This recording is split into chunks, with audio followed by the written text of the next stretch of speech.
Hi friends, అందరు బాగున్నారా? నేనైతే బాగున్నా. మా పొలంలో ఉన్న చిక్కుడుకాయ చెట్టు అండి, చాలా పెద్దగా ఉంటుంది. చిక్కుడుకాయలు చిన్న చిన్నగా ఉంటాయండి. కర్రీ చేస్తే కూడా చాలా బాగుంది. పొలంలో టమాటా చెట్లు, వంకాయలు, దొండకాయలు, బెండకాయలు చాలా చెట్లు ఉన్నాయండి. అందుకనే చిక్కుడుకాయలు తీసుకొచ్చిన.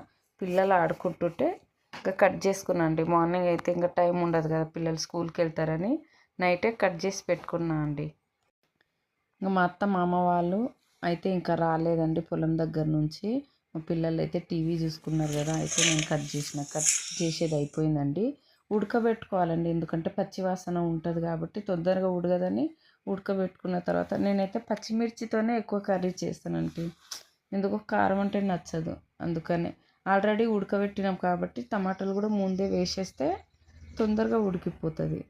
ఇంకా ఫైనల్గా అయితే మన కర్రీ అయితే అయిపోయింది. చాలా టేస్టీగా ఇత్తులు